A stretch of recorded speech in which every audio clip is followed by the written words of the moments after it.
fan. You see that all the time against BBQ.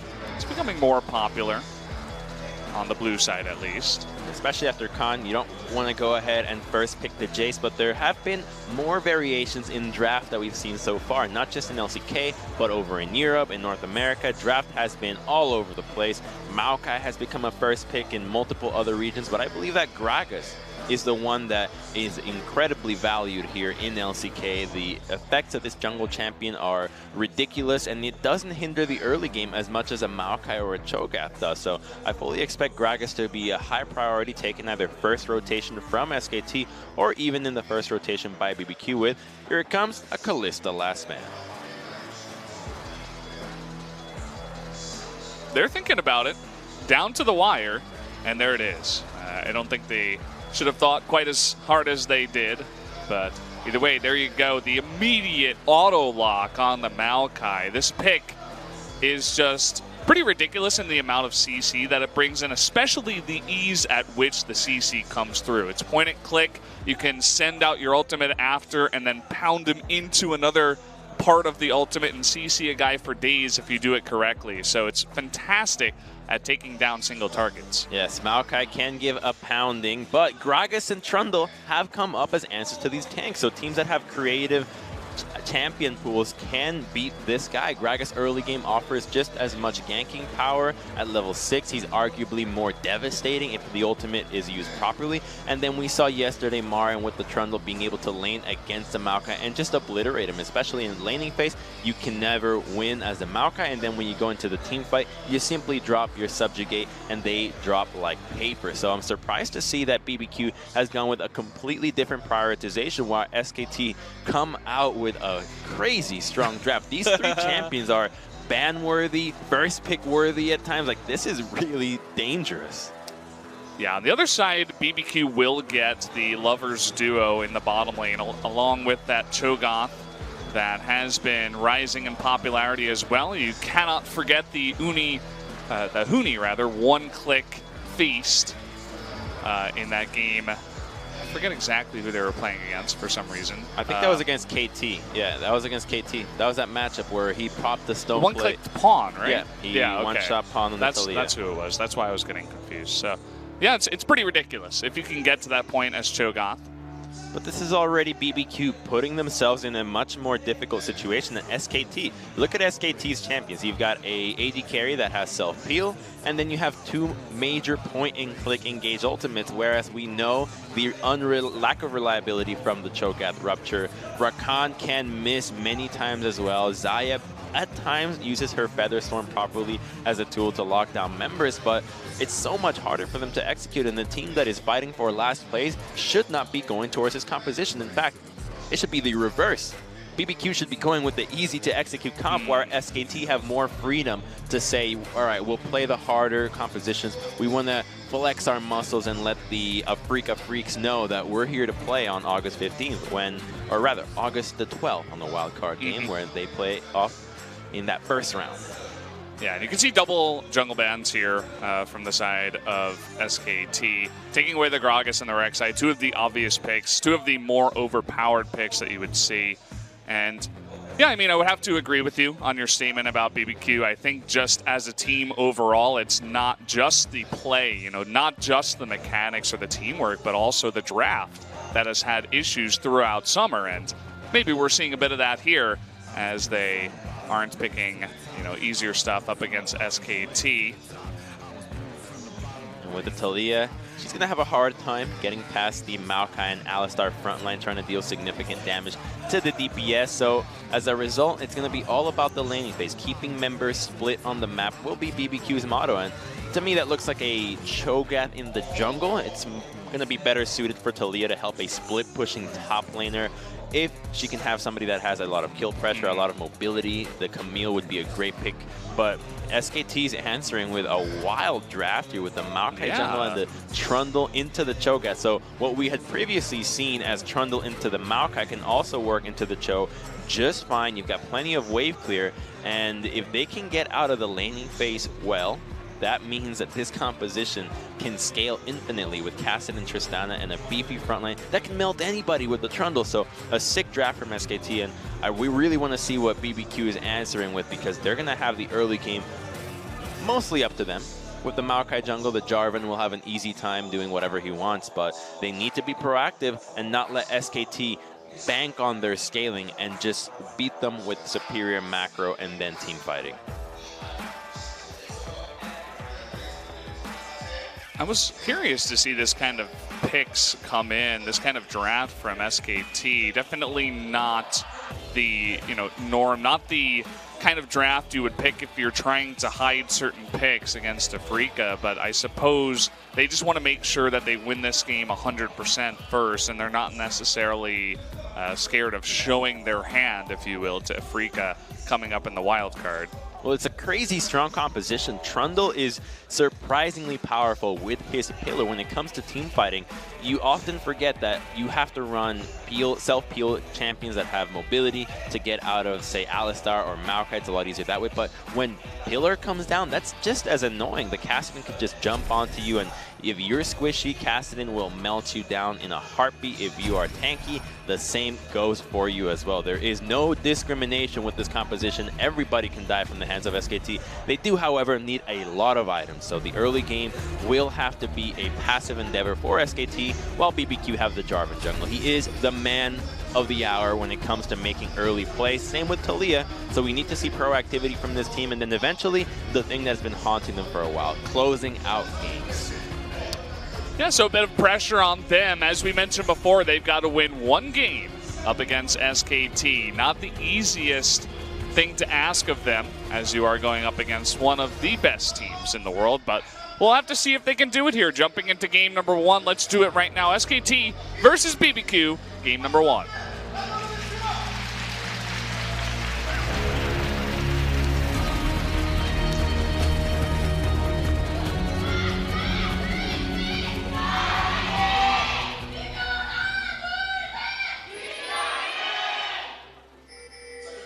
Fans came out in huge form tonight. Both of these games tonight, the SKT versus BBQ one and the Samsung versus Longju one that we have coming up later, are both sold out. The entire Nexon Arena is filled right now, and it makes a lot of sense. SKT's last regular season game, everybody wants to come down and see it, support them. BBQ's last regular season game too. Yeah, exactly. I was getting to that. I hadn't forgotten about the chickens, the roosters. The Olivers, I guess, is their official name. But yeah, everybody's coming down, and it is a big night, in fact. We didn't get a chance to mention that Samsung versus Longju match, but make sure you guys are tuning in to that later on tonight. Should start around 8 p.m. KST, or in about 2 hours and 50 minutes. And it will determine who will make it straight into the finals and who will be sitting at third out of those two teams. So a big match indeed for everyone involved in the playoffs. You can shorten that to a battle for first place. Nothing gets more exciting than those words. Hell, you know, when you're really competitive, you end up watching battles for first place in every other sport. You could tell me about badminton, and as long as you say, hey, this is the first place battle, I'm watching that. Battle for ping pong, any activity, curling, as long as it's a first place battle or a first place game, that's the ones that everybody wants to watch, regardless of them being a fan of the sport itself. Yeah, I would have to agree. I'm not a big fan of the fans who are like, no, I only like one game. I'm not going to watch anything else. This is the only thing I enjoy. I am specifically only a League of Legends fan, and that is it. I like people who just like to watch for the competition of it all, you know, because after all, we are just fans of games, and you can have your favorites, but it's very fun to watch the more competitive games, as you were mentioning, in multiple different sports, not even just esports. You know, watching Roger Federer kick some ass, that's so satisfying. Or a NBA final, any competition. We're born to compete. Born to struggle, born to survive, as is Faker here in the lane. He says, hey, this harass is too much. We got to pause this game. This is not allowed. He does not have any more charges on his flask, so he is in trouble in this lane. This is what the early game is supposed to look like for BBQ. They have to be really aggressive early on, and Wolf maybe asking for a new chair. We've already been through that one, Wolf. No more. Wolf can only hear out of one side of his headset, so will be an audio issue coming into this one. No skin issue. It seems like all of SKT has kind of embraced the skin issue. They say, hey, we cannot change that. So sorry. That means that Faker will have to play with certain skins, as will Wolf. But we can get the sound issue fixed in just a moment, guys. It's like when you listen to the best song in the world, but then you only hear it out of one ear. So you hear only the chorus or certain lines when the music is recorded specifically so that it comes out of both sides of the ear. You absolutely must have it. So sometimes it's passable if you can only hear out of one side. But hey, in the competition, in League of Legends, that music is soothing. You cannot have it coming out only on your left or right ears. I just remember when I was young and I had these really cheap headphones, and I would try to listen to Bohemian Rhapsody, and there are certain parts where they only come out of one side of the headphones, so only one side of my headphones worked because they were cheap, they were half broken, and I would only hear half the song, so I couldn't actually enjoy it, you know? That's like Faker, or rather Wolf in this game. He wants to make sure he hears everything. Speaking of Faker, I'll have you know, and you can bear witness to this, and you can explain the situation. We sit here in the raised stage of the caster desk. Yeah, on the throne, if you will. On the throne. It's for our egos, basically, so that we're not hurt. But walking to the booth, Faker, we lock eyes. What does he do, Valdez? Tell him what he did. He bowed to Crumbs. He bowed to me. Yeah. That's right. Well, I mean, I was describing this before. Faker is going to survive in this lane, by the way, for now. Although Bless is hanging around, but you know, Crumbs is a veteran of League of Legends. He was involved in League of Legends before Faker was. You know what that means? In Korean culture, that means that Faker has to show respect to his sunbae or senpai or whatever you want to call it. So I know that people like to call Faker the senpai, but perhaps Faker has his own senpai in Crumbs tonight. My ego cannot be more inflated than that. Ooh. Okay, that was one auto off. Faker almost died early game. Imagine if Bless was there to drop a flag on him with execute onto Faker with that one. That would have been quite an amazing kill. That would have been pretty sick. The flash flag into just walking away. But the issue with what Jarvan has been doing in seeking so many ganking opportunities is that he has already fallen behind in farm. And then you have Peanut with 21 CS to Bless's 11. And famously did Apto quote in his solo queue that if his jungler is ganking his lane, he is displeased. But if his jungle is farming and the opposing jungler is ganking, then he knows that he's got a good jungler on his side. Because currently, you get so much power in the jungle just by farming, getting your itemization.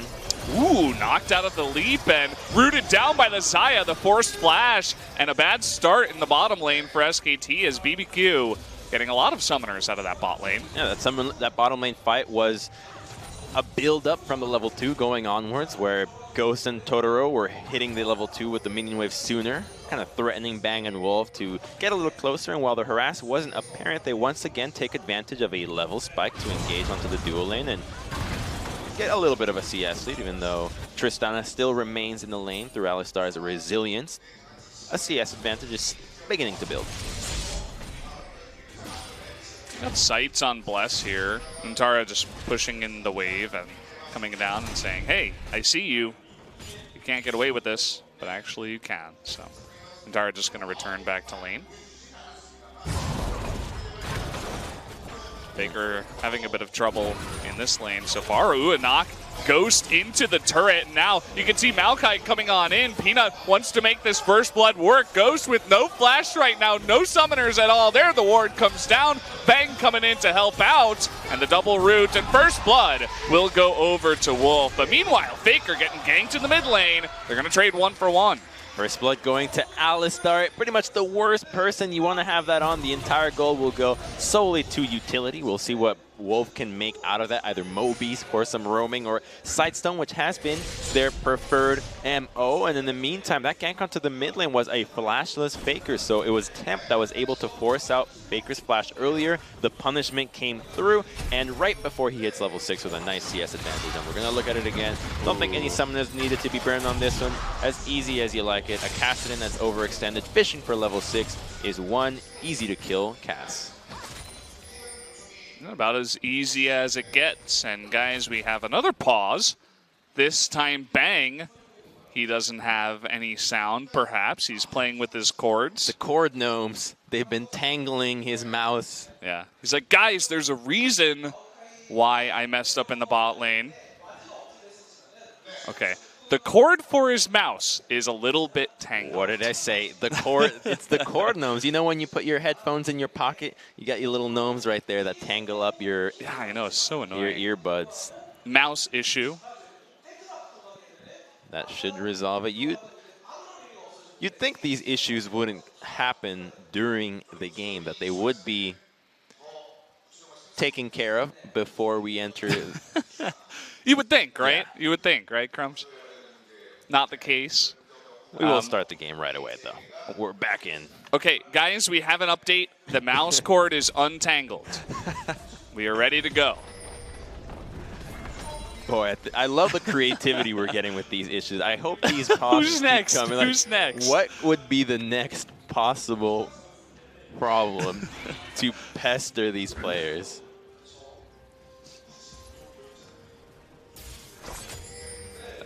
I'm not sure if I've told this story before, but I was casting StarCraft here in the Nexon Arena, and we had something like a 45-minute pause because one of the players was like, my hotkey, it just doesn't work, I don't understand.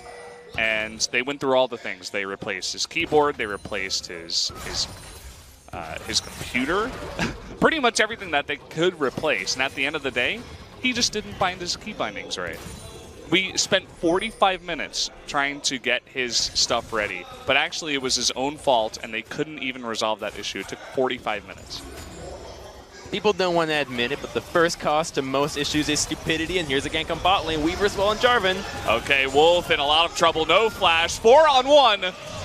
A cow that big couldn't win that fight. Sorry, Wolf. He is going to go down, and Temp's already having 2 kills in this game, getting 1 on that pre-6 Kassadin in mid lane, and then making use of his ult early on. So using that Talia very effectively so far. Crazy. Don't get greedy on this one. Kassadin is coming, so they're going to try to turn on him. Oh, yeah, he's going to die. He really wants this one. Okay. They're not going to come in because they do see the rotation out of BBQ, and the feast comes down. Crazy going to pick up that red buff. And ganking bottom lane was the only avenue that BBQ had. Remember, they are the ones that have to be aggressive in the early game. So you're not going to revisit the Kassadin. He's not going to get hit by Talia now that he's level 6. So the knockup is next to impossible. And then you have Jarvan, who similarly will have a difficult time going onto him. So only going bottom lane is the alternative for BBQ. But as long as they maintain pressure onto the mid lane, they don't need to kill him because of just how much damage they've done onto this mid lane tower, that if Temp can get this tower by himself, it would be a huge bonus for the early game for BBQ that will open up the map and have access to the side lanes more than any other way. Teleport coming in. Look at how low this turret is already. Bless making his way. Here's Peanut trying to make it a 2-on-2, and they will get that Tempt flashing away. Faker getting that Rift Walk, and he does come on in and pick up that kill with the flash. Meanwhile, in the bot lane, Ghost getting low. Seems like he's going to survive, though, as Wolf takes another death down there. So a 1-for-1 in the end of it all, but BBQ gets first blood turret. Oh, but just how you see people get greedy for getting a recall for pushing in the wave BBQ gets greedy and gives off kills, and Kassadin getting kills is the worst thing that can happen. That's a guy that was behind early, who you want to keep behind. And the fact that they get too excited to try to take that tower, they could have just waited for another wave. Things were going well. If they had a little more patience, it still would have been a probably under 15 minutes mid-tier 1, which would have been great for them. Instead, we'll cut to the bottom lane, see what happens. Probably an engage from Totoro onto Wolf. Yeah, the level 6 comes out. That's not a level 6 cow. There's no match. Bang almost trades it back. Ghost getting lucky there at the end, surviving with very, very low amounts of health. Well, now that BBQ have taken down the tier 1, we need to see them control mid lane vision and then rotate to the bottom side of the map. Ganking Trundle is still too difficult. They don't have quite enough damage with the Subjugate. Sure, Beast is there, but this is a lane that has been in a stalemate. It's not quite as difficult or as easy for the Trundle rather than the Maokai lane, because Cho is such a great farmer and has great tools for defending a dive, much more damage than Maokai at that if his Beast is up. And as long as they move towards the bottom side of the map, keep controlling the dragons and pressuring SKT into situations where they have to respond to a dive or at least take preemptive measures against it, they will maintain pressure on the map and find an opportunity for a dive. It's just a matter of trying. It's like fishing. You throw up your bait multiple times and wait for it to bite. Yeah, definitely a good start here from BBQ. They get that Cloud Drake. The next one will be Infernal, so they will be looking to control that, take that away from Faker and Bang specifically on the side of SKT. Add a bit of buffer to their own AD and AP. Now they're looking for a play in the mid lane. Here comes Peanut once again, but he is going to be spotted. It's already a level up onto Bless. This is the weakness of Jarvan. He's not a great farmer. He takes so long. The mana costs are not quite there. His mana pool isn't even very large. So unfortunately for him, unless he doesn't get a lot of ganks off, he will fall far behind. Kind of a counterintuitive champion to the way that the jungle meta is played overall currently. But hey, it still works. It still has great playmaking potential. And what will be exciting to see is how on point Bless is going to be with his flash knockup. Because when you have so much CC that can hit a Kassadin, what's going to be most important is that you lock him down. So Totoro might have the opportunity to do so, maybe Temp, but what is going to be 100% guaranteed is if Bless does a flag and drag and flashes on top of Kassadin when he jumps in. And if they can coordinate that, chain it together, it would be a beautiful display of how to handle a strong assassin that dives onto you. It takes a little bit of coordination, but an experienced Jarvan such as Bless should have no problem communicating this to the team and making sure that anytime that Faker becomes a threat, that they can get rid of him with ease. Yeah, Faker's going to be looking for his very opportune moments where he hops in and he can't get picked off like that, because Kassadin, he's a jump in, burst down some weak target, and then kind of use your mobility to do it again and again. But you always got to have that threat there to make sure that he is taken down. But Bless so far, you were talking about his farm. He's now down 2 levels on Peanut. We'll see if he can get 1 kill and hop up to level 9, as is the way of things now in League of Legends. We'll also see if Vision tells us the story that we want to know, because if you notice what BBQ have been doing, the wards now are catered towards the left side of the map. A blue side control ward, a regular ward in the blue buff of SKT. This could be an opportunity for Temp to roam the top side, and if they go for a 3-man gank onto Untara, their chance of success is high. They can retaliate with a Rift Herald, which can crack a tier 2, so there is fruits in the top lane to be had, but this is not a free gank, because SKT have been acquiring vision into the bottom side, and best of all, that ward in the mid lane will look at what Temp does, and any side that he falters to will be what SKT reads as the overall play that BBQ have in mind. BBQ got to be careful there. I don't think they saw Peanut. They will now, as Jarvan was hanging around. That was kind of a weird path that Peanut took, as the junglers kind of passed side by side in the jungle. But only Bless was spotted out. I think because of that, Peanut just going to let that one go. Blue buff will go over to Tempt. It's strange, you know, sometimes when you have vision so heavily invested in one side of the map, you expect the teams to commit for it. But if you look at what BBQ wants to do, let's say that they really committed to going topside, right? They sent 3 people, they killed the Trundle.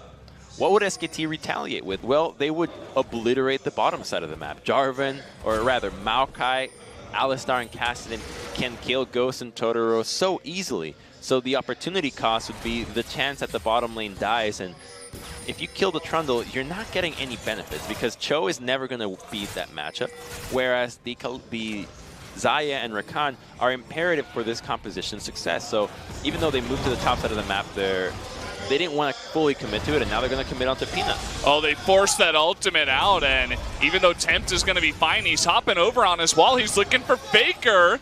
Can he get that poke damage down? Another Rift Walk should be up here. Nice targeting as he almost gets that knockup with the Seismic Shove. And meanwhile, we got a fight in the bottom lane, pushing away their Ghost, but Totoro looking to come back with that charm, almost lands it onto Bang. Just a bit of trading back and forth. No kills down there. As long as BBQ continue what they're doing, this is going to be great for them, although they cannot rush this. There are double TPs available. Faker is spacing. He's preparing himself for it. They're thinking about it. They're going to knock up Wolf, who does not have his ultimate ready to go. That is the big target. In comes Cataclysm, and they take down the Bull. And here's the TP. Faker looking for 1 kill. He gets 1 onto the Rakan. Can he get another? Peanut going in onto Ghost. There's the second one. Faker still on the map here, even though he is very low. Doesn't look like he's going to take another shot as Tempt was up, but a double kill going over to Kassadin. Ooh, BBQ continues to be aggressive, but they are threading the line now. If that was a little bit worse, Faker would have walked away with even more kills, and now that Kassadin has 6 stacks on his seal, 3-1. He started giving off a kill in the mid lane, burning his own flash 1v1, so this is not the result that you want to see from BBQ. They forced this dive a little bit too much short. It's going onto the Alistar that doesn't have his ultimate, but as soon as it happens, Kassadin's already teleporting in. This dive has already taken a turn for the worse when Kassadin gets to be in a flanking position, and there's just not enough damage there from the ultimate being burned previously to take him down. So he gets to walk away level 11 with plenty of gold in his pocket. Yeah, not quite the clean gank they were looking for in the bottom lane. They were talking about those TPs, and they worked out quite well. We do have this Infernal Drake up on the map, and after it looks like a bunch of members of SKT weren't in position to threaten this, at least the Infernal Drake will be picked up by BBQ. So having a total of 2 Drakes right now, they do get the Cloud and the Infernal, and the game is pretty close. Only 500 gold, 400 gold ahead right now is BBQ. Those Drakes could prove to be crucial. Crazy's in trouble. Ooh, nice pillar. Doesn't look, okay. They are going to commit to that ultimate. You can see Talia making her way up. She does have the Weaver's Wall. Crazy getting low. There's the Feast, and he is tanking that turret. A couple more hits will do it. Oh, the flash gets out up there, and Peanut is going to Q him. Temps, though, still on the chase, doing a bit of poking damage. Peanut getting lower and lower, but here comes Kassadin up into the top side, and Tempt not going to chase any further. So close, but the Subjugate is too much for Cho'Gath to handle. He's not even that tanky right now, and I really want to see if he was bigger, would that pillar have fully blocked him from crossing over inside the tower? Is size his own worst enemy? Does size really matter? That's the big question in the top lane for Cho'Gath. Well, of course it does, Valdez, but it also matters of your positioning, aka how you use it. Well, not big enough yet. We'll see how he grows later on in this game. But only 0-1-0.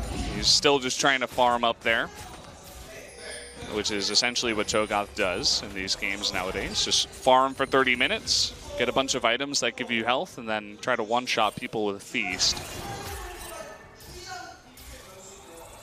BBQ's bottom lane is under some threat because Zuntara does have teleport, and there are 3 wards that allow river access as well as blue side access into BBQ's bottom side. So I think that what they might be waiting for is exactly this, for BBQ to commit to the top side of the map And they're going to go for this one, but Kassadin's answering bottom. Okay, they will have the Cataclysm. There's no flash onto Intara. There is the knockup from both members. The Subjugate making this Trundle really hard to kill. Look at how tanky he is. Those rocks are just scratching the Trundle right now. Looks like eventually he will go down to that true damage. But where's the response out of SKT? BBQ's bottom lane is respecting it, but it's a bit too late. They wanted to push the mid lane, so instead they will simply deny them. But oh, wait a minute, this TP, a 3v4, do they want this? Okay, that one TP coming out, they clear the wave. Wolf thinking about going in, was tanking that up for a bit. In the meanwhile, up at top lane, Bless getting to work up there with the red buff, should be able to take out that top tier 1. Look at how strong the Cho'Gath is and how much respect it commands. SKT sees him, it's like, no, we don't want to go for this dive right now. A 3v4 under the turret would have been possible with Alistar's Unbreakable Will. Here comes Maokai again. Oh, they're going for a 5-man. Okay, saving that Featherstorm, waiting for the Maokai, but getting stunned up, using it at the last second, but still getting locked down by the Maokai. Looks like the Xayah will not have luck this time around. Rift walking in, and Crazy there is to spot, or rather stop that gank, so only 1 kill down on the bottom side. Sure, the delay is tardy, but it's still there. SKT now with full control of the bottom side of the map. They're just waiting for BBQ to really push a little farther. They need to be giving this up, but they are resilient. Knight's Vow onto Tempt here. Going to make things a little bit easier for BBQ as a team to hold this position. And it looks like SKT will respect that. Coming in as a team, clearing out the vision, and pushing SKT back. Well, Jarvan's already in a great spot. He found those ganks, and being left alone to the top side of the map gets you so much lane farm, which is pretty great. As a jungler, you get to pad your CS numbers. No longer can you be criticized, as you have now equal farm. Your morale is high. Your items are the same, are pretty great too, with the complete Cinderhulk and that. And you're now 1 level up onto Peanut. So we're gonna take another look at the dive, and it starts with the Trundle teleport, and the second that Alistar comes in, you know it's over. We saw this dive happening about a minute and a half ago, so it's no surprise that they're able to execute it. There is a bit of an overcommitment to the people necessary onto this, and because they didn't walk away with the turret, it ends up just being a teleport and a kill for SKT. So BBQ respected SKT's possibility of a trade and didn't give them enough to put them in the driver's seat. They're still 800 gold behind, so straight even game for everybody. Or straightforward, rather. Yeah. Still got that treacherous late game for SKT. If they can manage to get there, they would love to pick up this next Infernal Drake that's coming in a minute. So you can see already Faker and Wolf getting to work, trying to pull away some of the vision that BBQ has set up. You can see this is already happening a minute before the Drake is coming down. Sometimes this might be too preemptive of a setup because you can give enough time for the opposing team to respond by clearing out vision and base themselves and establish more vision, whereas you might be less inclined to recall as have you spent it all and might be out of position after. So we need to see BBQ completely defend this one, but SKT respond with everybody onto this side. So what appeared to be a proactive BBQ was too early, and now they have no more wards to contest this river, whereas SKT, it now completely belongs to them. Well, they do have a couple of control wards to put down. They will put it down in, and they're going to engage. Look at that, down onto the weak bang, and he gets taken away. A big mistake and a fantastic engage from BBQ means that at least one of these objectives will go over to them. They're looking for the Baron. Whoa, and that was a blind engage out of Totoro onto Bang. That was sick. If they can pull this one up, they've got Beast to secure it. You know that SKT wants to fight them, but their team composition is not that strong to team fight without Bang. They're thinking about trying it here. They want to take the 4v5, but look at how fast this is going down already. They're down 2 Drakes and a member. Lots of CC to come in. They will try to steal this one. Everybody rooted, but there it is. The smite into the feast. Never going to go over to SKT in that position. Now they lose Maokai as well. Things are falling apart, guys, and fast. God, BBQ is playing so well. This team is not wanting to get relegated. They are on fire here, just taking as much as they can from SKT. They gave him a finger. They took the whole arm. Now they're going to take the dragon as well. A double Infernal stack for them. And the decisiveness out of this team's calls, the commitment that everybody has on this is something that we haven't seen from them for most of this split. And out of nowhere, at the last stretch, they seem to have a final glimmer of hope. I mean, you were talking about how they took a game off of KT recently. It's not an easy feat, and to look this good against a team like SKT as well. BBQ as a team definitely looking better and better the more that we do see them, but we were expecting SKT to look a little bit better as well. So how they see Bang get in. Yeah, they see him. Oh, so that could have actually missed. That entire knockup could have missed had Bang continued on the path towards Peanut. So they just went with it. They said there's not enough damage for them to turn on to me. They didn't expect that ward that's, you know, right below the Dragon Pit that saw them go into the brush, and that's really what gave it away. I think you don't even expect that engage, that commitment, that fierceness, that ability to punish you, and Faker's not even there. There's no need. They're never going to win this fight. It's without Tristana. It's not in a late game situation. Going against Beast. Yeah, Kassadin just has his little burst. He's nowhere near the late game status of a one-shot Kassadin, so it was wise for SKT to just dance around, but to give up some lives or try for a steal is not giving enough respect to Crazy. Definitely true. And here we go. The Baron coming down. We've still got a minute 30 left. This is going to be one turret that falls in the mid lane. They're looking for the inhibitor turret as well. This is a very scary BBQ at this moment in time. And they get the knockup onto Peanut. That should be an easy cleanup. Peanut getting out of position. Going to make this push even stronger. Coming in. Now the Cataclysm coming down. Bless doesn't really have a follow-up, but there's the double knockup. They're looking for the big play. Wolf, though, able to get a pretty nice knockup himself, but Untara not able to do damage in the front line. Wolf going to get caught down, and they're continuing to push. The inhibitor is going to go down. Will they push for the game? Looks like it. They're going to end right here. Holy smokes. Is SKT going into playoffs going to go down in 26 minutes? Is this about to happen, guys? To the team that was contesting for last place, I believe so. This is real life, guys. Mark it up. This is happening. BBQ is going to take game number 1 against SKT in 26 minutes. Down it goes, the Nexus. And there you have it. GG. 7-11 with a quickness to boast. BBQ now escaped the last place. Ever8 locked themselves in on that final spot. And you could not be more satisfied with that performance if you're a BBQ fan. Hell, if you're a BBQ player, that was great. They knew that it was early game. They played the laning phases accordingly. Top was passive, mid was aggressive, bottom was aggressive, jungle looking for opportunities, and best of all, whenever SKT gave something to them, they seized it, and they capitalized harder than any of us could have imagined.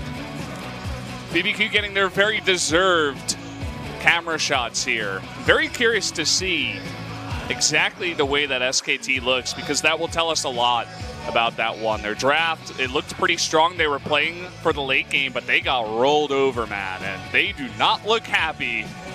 Well, that draft's weakness was the wave clear. You know, Kassadin will have an easier time against Taliyah as the game progresses, and you would have liked to see a 1-3-1 formation be assumed where Tristana can just wave clear safely from the mid lane as long as no major objectives come through. But the Baron being so early meant that there was no way for SKT to clear the waves. They were disorganized when it came down to that 5-man push from BBQ, and they run it straight down mid and end as if SKT just said, open mid, let's go next.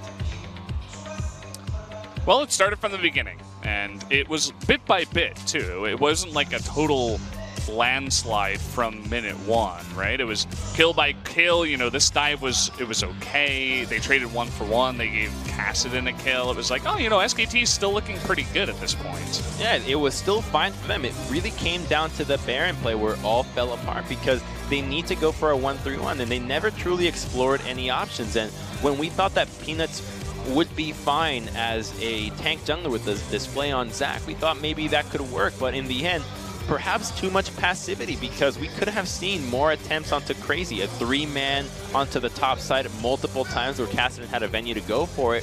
Maybe they would have felt like they had an opportunity to tower dive Crazy multiple times over and get advantages there. Instead, they played completely reactive to what BBQ was throwing at them, and BBQ was just swinging Hail Marys left, right, and center, whereas SKT, with complete guard up, found no windows to get back into the game. And when BBQ decided to just try for the Nexus, it was already a freebie. I wouldn't say that BBQ played with reckless abandon or anything like that, but they were definitely playing with this sense of like urgency. It was urgency, but also just comfort, right? They were like, okay, I mean, we're in relegations, right? There's not too much pressure on us. Let's just play and have fun. You know, even that super engage into the bush when they didn't have full vision and the follow-up. It was so cool to watch. It doesn't look like BBQ, but sometimes we see these lower-level teams, and LCK rather, really show up to play.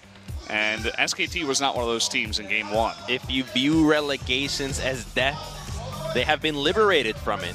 They have accepted it and come back as a team that just doesn't care. They're just there to play. Well, guys, we're going into a break. When we come back, we are going to see game number 2. And, well, already setting the tone is BBQ. We'll have to see if SKT can make their way back and win 2 in a row.